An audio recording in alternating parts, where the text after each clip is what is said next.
গুরুত্বপূর্ণ একটা মাসলা জানার প্রয়োজন। বর্তমান সমাজে স্বামী স্ত্রীর সামান্য মনোমালিন্য হলে স্বামী একসাথে 3 তালাক দেয় আর 14 গোষ্ঠী তালাক দেয়, তাদের সংসার করতে দেখা যায় না। এটা তো জেনা হবে,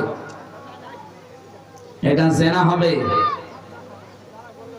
একবারে 3 তালাক দিয়ে দিলেও হানাফি মাযহাব অনুযায়ী তালাক হয়ে যাবে। একটা মাযহাবে শুধু তালাক হয় না, 3 মাসে 3 হায়েজে 3 তোহরে 3 তালাক দেওয়া লাগে, ওটা আলাদা। ওই মাযহাব আমরা যেহেতু মানি না, এই দেশের অধিকাংশ গুলো মাসলা আমাদের হানাফি মাযহাবের লোক আমরা বেশি, সুতরাং এই কাজ কেউ করে যদি আবার সংসার করেন আপনার জেনা হবে। যে পদ্ধতি আছে ইসলামের, এটা পালন করে তারপর আবার সংসার করেন। জাহান্নামে কোন প্রকারের মানুষদের উদ্বোধন করা হবে? জাহান্নাম উদ্বোধন করা হবে আলেমদেরকে দিয়ে। কোন আলেম? দুনিয়াদার আলেম, যারা বাতিলের 5 আটা গোলাম জালেম শাসকের যারা তোষামতি করে, এই মানুষগুলোকে দিয়ে জাহান্নাম উদ্বোধন করা হবে। আমার মনে হয় এই শোলাকিয়ার সাবেক ইমাম তার ভেতরে থাকবে, কারণ জালেমের 5 আটা গোলাম ছিল। কথা বলেন না কেন?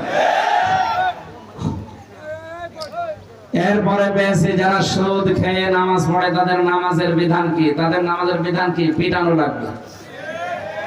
সুদ খেলে নামাজ হবে না, কারণ হারাম খেয়ে নামাজ হয় না। মেয়েরা যারা এসেছেন, সম্মানিত মা বোনেরা, স্বামীর গুরুত্ব দেবেন, নিজের শরীরটা হেফাজতে রাখবেন।